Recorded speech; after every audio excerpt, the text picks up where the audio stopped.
इस न्यूज के प्रायोजक है कायम चूर्ण, अब टैबलेट्स और ग्रेन्यूल्स में भी उपलब्ध। ISBM University admissions open.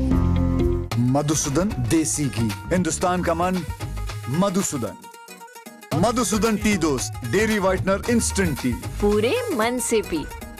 Doctor ortho Ayurvedic oil और कैप्सूल, अब दर्द भी घुटने टेकेगा। पेट सफा आयुर्वेदिक चूर्ण, पेट सफा तो हर रोग दफा। रूप मंत्रा आयुर्वेदिक फेस क्रीम और फेस वॉश, ये कोई कॉस्मेटिक नहीं, आयुर्वेदिक औषधि है। सच्ची सहेली, महिलाओं की सबसे भरोसेमंद औषधि एवं टॉनिक। क्रिस्टल क्रॉप प्रोटेक्शन, देश का किसान, देश का हीरो। टीवीएस जुपिटर, इंडिया का नया ज्यादा। स्वाद सुगंध का राजा बादशाह मसाला।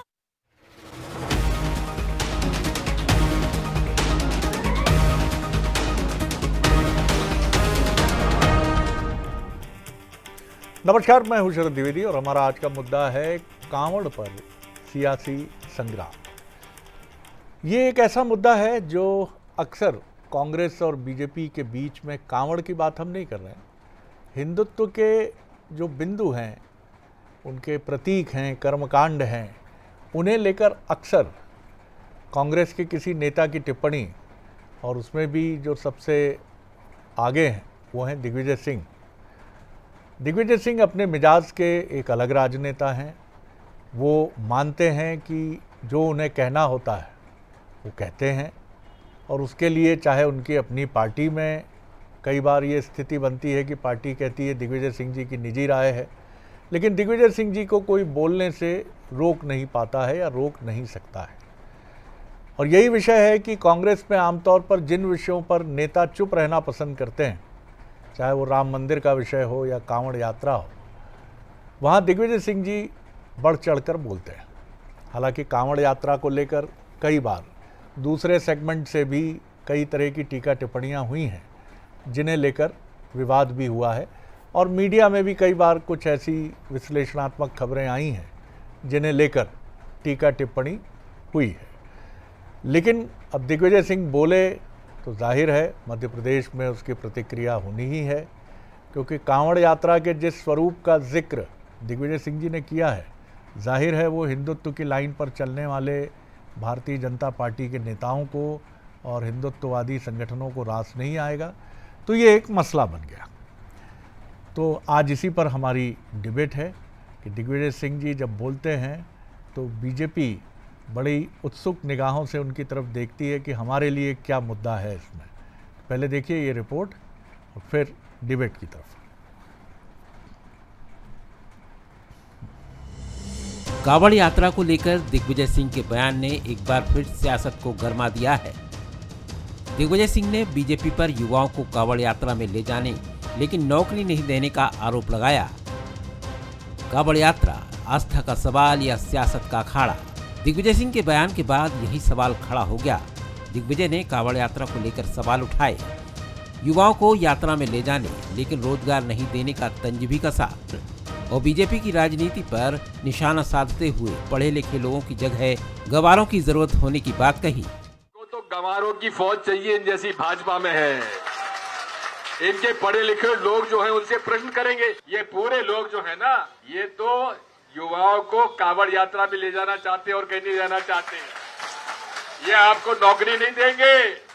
नौकरी मिल गई तो कांवड़ यात्रा में कौन जाएगा इनके साथ? ये कांवड़ यात्रा में क्या क्या होता है मुझे अब कहने की जरूरत नहीं है। बीजेपी ने दिग्विजय सिंह के बयान को तुरंत हिंदुत्व के मुद्दे से जोड़ दिया। बीजेपी विधायक रामेश्वर शर्मा ने कहा कि जिन्हें दिग्विजय सिंह गंवार कह रहे हैं वही देश की संस्कृति के लिए लड़ते हैं। दिग्विजय सिंह को कांवड़ यात्रा पर भारत का नौजवान, पढ़ा लिखा नौजवान 300, 400 किलोमीटर, 200, 250 किलोमीटर गंगा के पावन तट से, सरयू के पावन तट से और त्रिवेणी के संगम से या मां नर्मदा के पावन तट से जब वो कांवड़ भरता है, भगवान शंकर को जल चढ़ाने जाता है, तो उसको दिग्विजय सिंह को वो कांवड़ यात्री गंवार लगते हैं। अरे दिग्विजय सिंह, तुमसे बेहतर ये गंवार है, कम से कम ये भारत की संस्कृति के लिए लड़ते तो हैं। दिग्विजय सिंह का निशाना बीजेपी की राजनीति और रोजगार के सवाल पर था, लेकिन बीजेपी को जवाब देने के लिए मुद्दा मिल गया आस्था और हिंदुत्व का। राजनीति में सवाल अब ये है कि ऐसे बयान कांग्रेस को बीजेपी के खिलाफ मुद्दा देते हैं या बीजेपी को कांग्रेस को हिंदुत्व के सवाल पर घेरने का मौका। पिछले दिनों राहुल गांधी के मनुस्मृति को लेकर दिए गए बयान पर भी बीजेपी ने कांग्रेस को घेरा था। यही कांग्रेस के सामने सबसे बड़ा राजनीतिक द्वंद्व है। बीजेपी के हिंदुत्व के नैरेटिव का जवाब कैसे दिया जाए, बिना इस बहस को ऐसा मैदान दिए जहां बीजेपी पहले से मजबूत राजनीतिक बढ़त का दावा करती है। क्या कांग्रेस बीजेपी के पोलराइजेशन का जवाब अपनी कथित उदारवादी सामाजिक राजनीतिक नैरेटिव से देने की कोशिश कर रही है? कावड़ पर शुरू हुआ ये सियासी संग्राम सिर्फ दिग्विजय सिंह बनाम रामेश्वर शर्मा की जुबानी जंग नहीं है। ये 2028 से पहले कांग्रेस और बीजेपी के नैरेटिव की लड़ाई का भी संकेत है।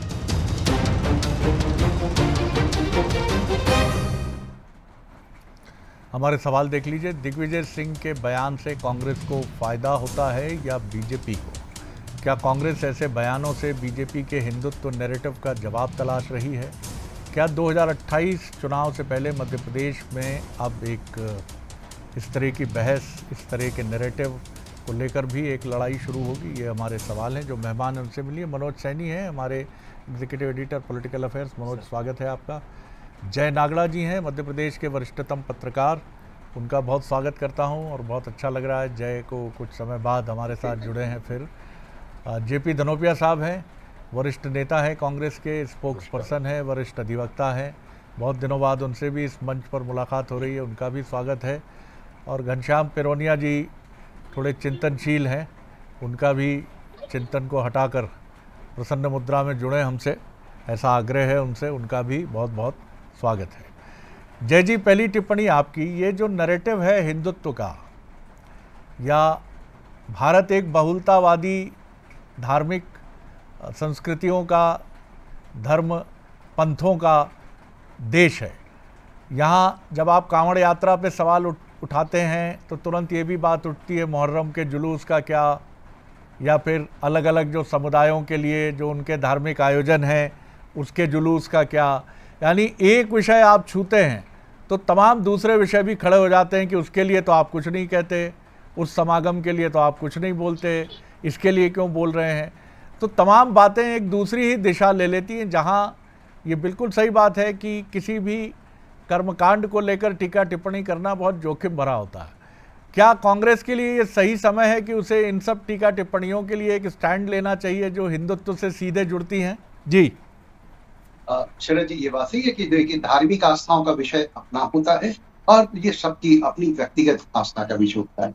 बात इस समय युवाओं की चल रही है। मुझे लगता है कि ये युवाओं के संदर्भ में है और खासतौर पे जंतर मंतर के बाद जिस तरह से एक नैरेटिव बन रहा है युवाओं का, रोजगार का, और कांग्रेस ने भी जो एक राहुल जी ने जिस तरह का छात्रों की गूंज का जो एक वो दिया है और पूरे देश में एक अलग तो बात मुझे लगता है कि ये शायद धार्मिक आस्था से ज्यादा बात युवाओं की दिशा की है कि उन्हें किस दिशा में जाना चाहिए या किस, शायद मंतव्य उनका यही होगा। लेकिन जो आमतौर पे मैंने शरद जी देखा है कि अमूमन आप किसी भी हम बड़े नेता का देखें, उनसे जब हम पत्रकार वार्ता में बात करते हैं और वो वही मंच पे जो उनकी भाषा होती है, दोनों में बहुत फर्क होता है। क्योंकि मैं देख रहा हूँ कि उन्होंने मंच पे जिस तरह से, तो वहां पर फिर वो उसको भाषा का संयम और वो थोड़ा फर्क पड़ता है। मैं इससे एग्री करता हूँ। तो ये बात सही है कि एक इशू जो है वो युवाओं का है कि युवाओं की दिशा काम। जी बिल्कुल, लेकिन उनका अंदाज ऐसा रहता है कि उन्हें मालूम रहता है शायद कि ये बात मैं कहूँगा तो ये किस रूप में मीडिया की हेडलाइन बहन। अगर मैं सीधे कह दूं कि ऐसा ऐसा है, युवाओं को नौकरी की अधिक ज़रूरत है, कांवड़ यात्रा से हमें कोई आपत्ति नहीं है, जो युवा जा रहे हैं वो जाएं, लेकिन आप रोजगार मुहैया कराइए, उस मोर्चे पे चुप क्यों है। लेकिन दिग्विजय सिंह हैं, वो ऐसा क्यों बोलेंगे? अब वो कहते हैं बीजेपी के नेता आरोप लगाते हैं गंवार हैं सबके सब, और वो चाहते हैं कि ये कांवड़ यात्रा में ही चलें ये लोग, इनके लिए नौकरियों की व्यवस्था ना करनी पड़े। मनोज शरद जी, मुझे लगता है कि अब इस तरह की बातें चाहे दिग्विजय सिंह जी करें या फिर भारतीय जनता पार्टी की तरफ से उनका कोई जवाब दिया जाए, इसका बहुत ज़्यादा असर अब जनता जनार्दन या उस पीढ़ी पर नहीं पड़ना है। वो निश्चित रूप से काम चाहता है, वो अपने तरीके से चाहता है। किसी नेता के बयान से ना तो उनको रोजगार मिल जाएगा, ना उनके कहने से ये हो जाएगा। लेकिन आप देखिए, कांवड़ यात्रा की जब शुरुआत हुई तो कावड़ यात्रा के पीछे मंशा क्या थी? धर्म तो सबसे पहले यही कहता है कि आप धैर्य रखिए, धैर्य सबसे बड़ी ताकत होती, लेकिन कावड़ यात्रा में धैर्य टूटता हुआ हमने खूब देखा, ये बात सच है। और कई बार इसको लेकर मुझे लगता है कि बजाय इसके कि दो राजनेता अपनी बात कहें, वो हमारे धर्मावलंबी जो बड़े बड़े लोग हैं उन्हें आकर इसमें कुछ ज़रूर ऐसी चीज़ें तैयार करना चाहिए, क्योंकि कई बार जो तस्वीरें आती है वो ठीक तो नहीं कही जा सकती, लेकिन ये भी नहीं है कि इस आस्था के संगम में अच्छे लोग डुबकी नहीं लगाते। कई बार आप सड़कों पर आप और हम निकलते हैं तो बड़े बड़े अफसर, अधिकारी या फिर बड़े बिजनेसमैन आप देखेंगे परिवार के साथ निकलते वो यात्रा लेकर और कई किलोमीटर की यात्रा करते। तो एक बड़ा विवाद का विषय ये ज़रूर है, लेकिन ऐसे समय जब श्रावण का मास चल रहा है, लोग कावड़ यात्रा लेकर निकले हैं, दिग्विजय सिंह जी का काम हो गया, जैसा आप कह रहे थे कि हेडलाइन बन गई, हम उस पर चर्चा कर रहे हैं, और शायद रामेश्वर शर्मा जी का काम भी हो गया कि उन्होंने उस पर पलटवार कर दिया। पर इसका असर चुनाव की दृष्टि से कुछ होगा, मुझे तो बिल्कुल नहीं लगता, ऐसा मेरा आकलन।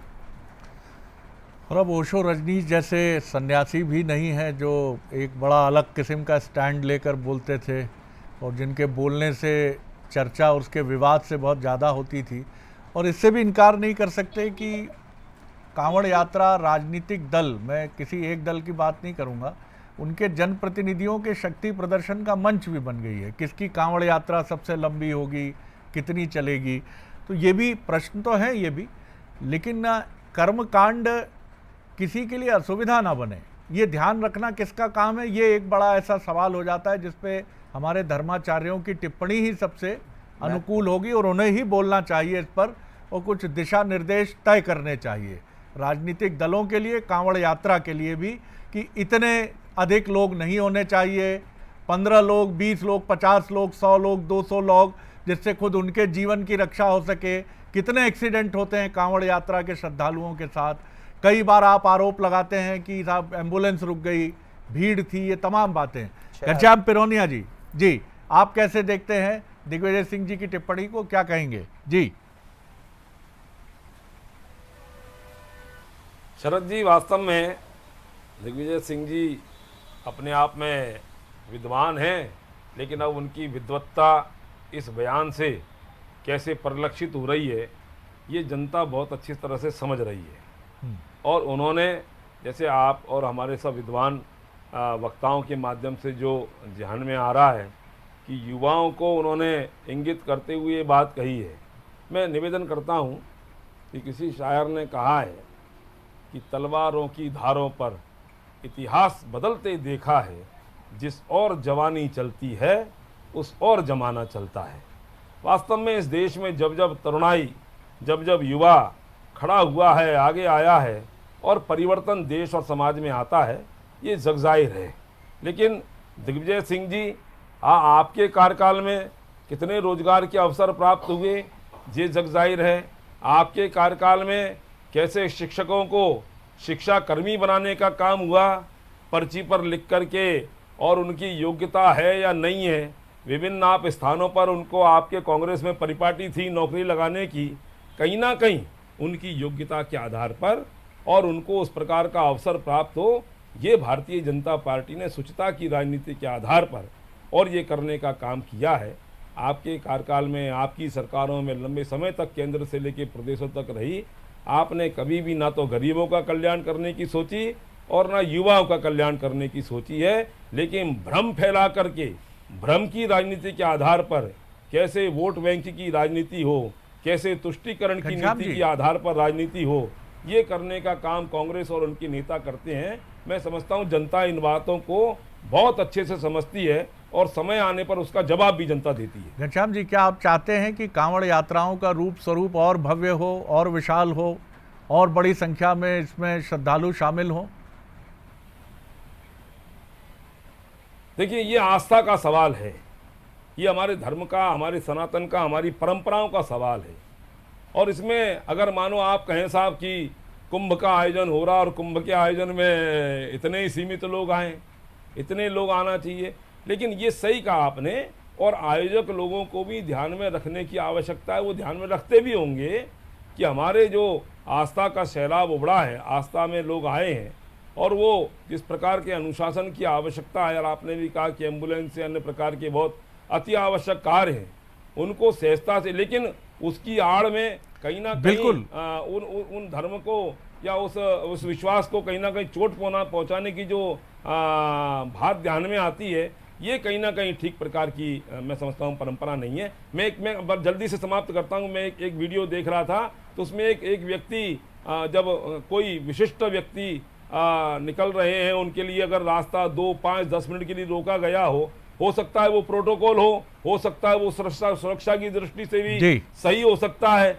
अभी कहीं कोई किसी प्रकार की दुर्घटना घट जाए, लेकिन उस पर भी आरोप इसलिए लगा जाता है, देखो साहब, देखिए साहब, चलिए मैं लौटता हूं। तो मैं निवेदन करता हूं, अगर हमको धनोपिया साहब की व्यवस्थाओं को ध्यान में रख के स्वयं का भी आकलन करने की आवश्यकता रहना चाहिए। बोलिए धनोपिया साहब, आवाज पहुंच रही है आप तक से जी। नहीं, धन्यवाद शरद जी, बड़ा अच्छा सब्जेक्ट है, धार्मिक प्रश्न है, बहुत अच्छी बात है। घनश्याम जी ने बहुत अच्छे ढंग से भाषण दिया है। मेरा एक कहना है कि सावन के महीने में भगवान शिव के जो भक्त होते हैं वो पवित्र नदियों से जल लेकर आते हैं, अपने कंधे पर लाते हैं, और इसके बाद में उसे भगवान शिव के अपने जो मंदिर आसपास होते हैं उन पर चढ़ाते हैं। मगर सवाल यह है कि आजकल ऐसा कोई विषय नहीं है कि जिसमें दिग्विजय सिंह जी ने ऐसा कुछ कहा है।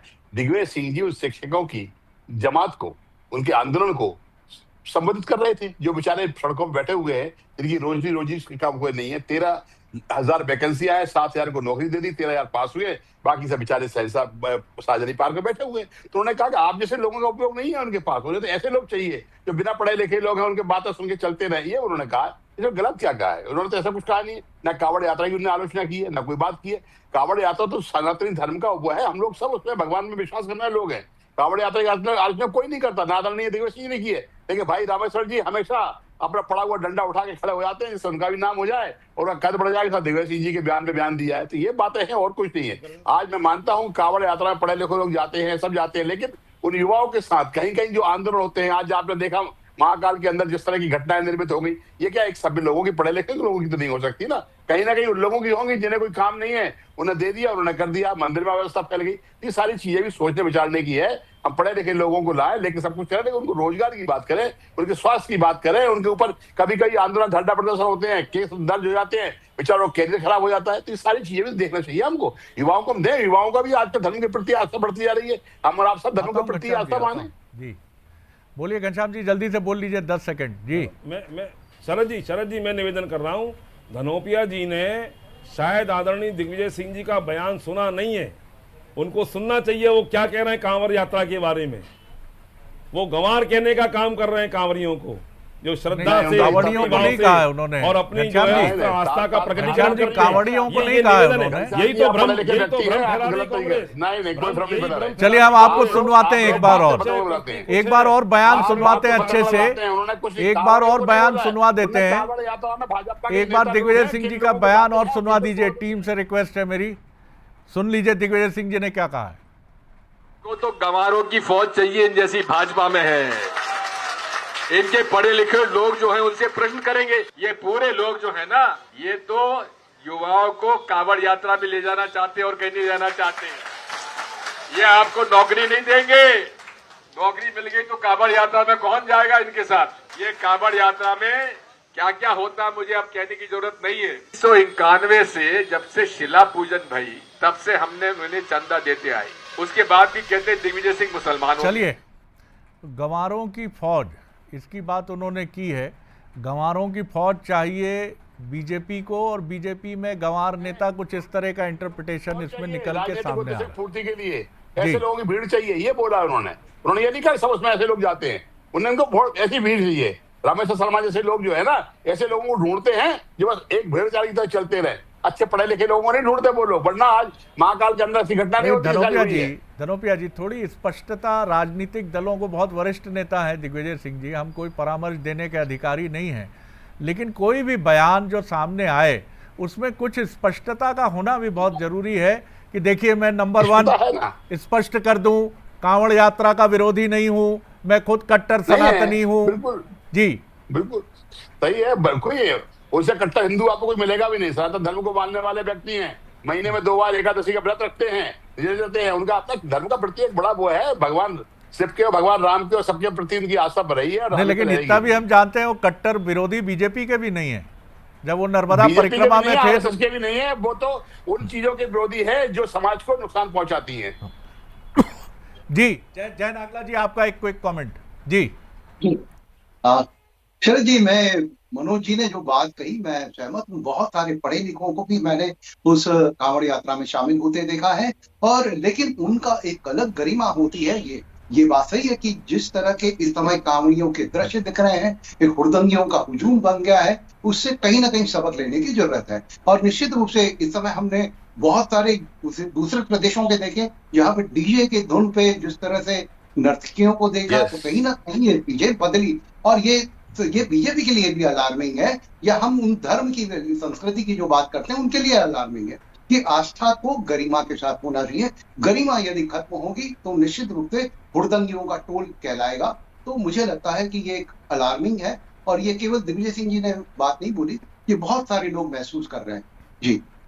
ये बिल्कुल सही बात है। देखिए, डीजे तो शादियों में भी भाई साहब, आप मतलब जिस तरह का शोर होता है और जिस तरह से खिड़खिड़ियाँ थरथराती हैं, और जिनको हार्ट संबंधी प्रॉब्लम है या एंग्जाइटी है, उनको जिस तरह से परेशानी होती है, तो कुछ नियम तो हमको तय करने पड़ेंगे। भारत में वैसे भी ध्वनि प्रदूषण एक बड़ी चुनौती है, तो आप ये सोचिए कि धार्मिक आधार पर छूट मिल जाए किसी भी धर्म को, लेकिन वो सभी के लिए एक समान प्रणाली अपनाई जानी चाहिए। मनोज।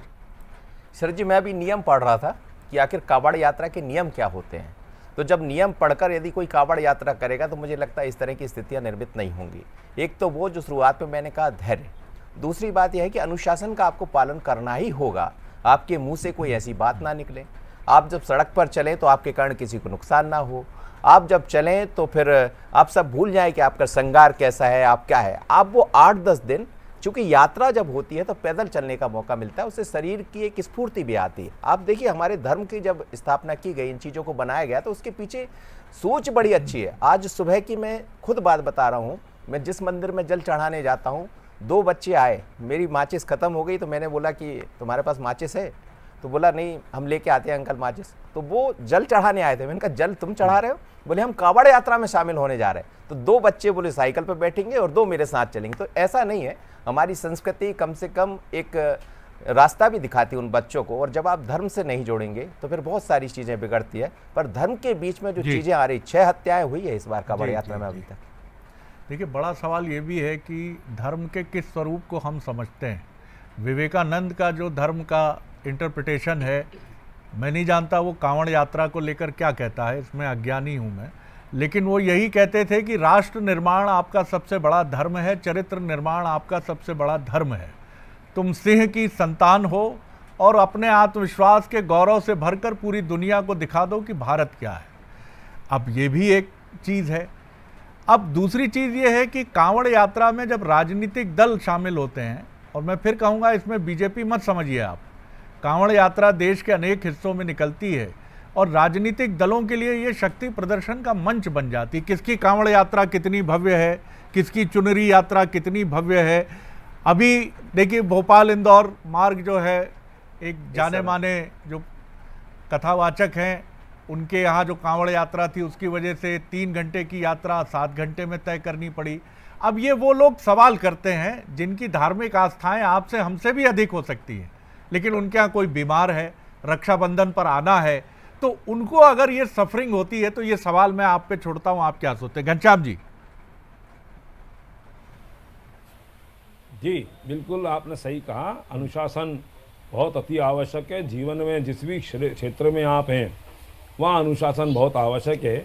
लेकिन कहीं ना कहीं आयोजक लोग और जो भी आयोजन होते हैं वो कहीं ना कहीं इस प्रकार के अपने स्वरूप को तय करते हैं, रास्ते तय करते हैं, विभिन्न प्रकार की हमारे लोगों को कहीं किसी प्रकार की असुविधा ना हो और हमारे आगंतुक लोगों को सुविधा हो, ये भी ध्यान रखते हैं। और हम लोगों को भी उस अवसर पर ध्यान रखने की आवश्यकता है। मैं निवेदन कर रहा हूँ, मैं किसी प्रकार की नहीं, लेकिन कभी कोई किसी प्रकार का आयोजन होता है तो अखबारों में भी डाल दिया जाता है कि हम इस रास्ते पर ये कार्यक्रम होने वाला है। हो सकता है हमको स्वयं भी उसका पालन करने की आवश्यकता रहना चाहिए, तो हो सकता है हम उस असुविधा से बचने का प्रयास करें।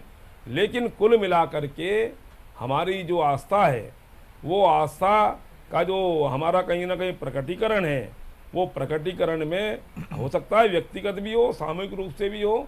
लेकिन मैं निवेदन यही करता हूँ हमारी कांग्रेस के हमारे सभी विद्वान नेताओं से कि देखिए, आप जब बात करते हैं, आरोप लगाते हैं, तो कभी भी ये कार्यक्रम, चाहे वो कांवड़ यात्रा हो, चाहे कुंभ के हो, अन्य प्रकार के चलिए हो, चलिए, ये बहुत भारतीय कम है। जनता पार्टी धनोपिया जी 10 से 15 सेकंड है आपके पास जी। अनादिकाल की परंपरा है और उन परंपराओं शरद को जी, रोकने का प्रयास अगर कांग्रेस करेगी जी, तो कहीं ना कहीं इस प्रकार बोलिए के बोलिए लोग धनोपिया जी। उसका जवाब देना भी और अपने ऐसा वोट है, के आधार भगवान पर शिव के तय प्रति करेंगे। आस्था रखने वाले युवाओं के मन में जो काम करने का तरीका होता है वो जल लाते हैं, चढ़ाते हैं, लेकिन कहीं ना कहीं जो आंदोलन होते हैं, हिंसा होती है, जगह जगह पे वाहन रुक जाते हैं, एम्बुलेंस रुक जाती है, उन सब से परेशानियां होती हैं, वो शायद समाज के लिए ठीक नहीं है। बाकी धर्म के प्रति आस्था होना चाहिए, कांवड़ यात्रा से किसी को आपत्ति नहीं है।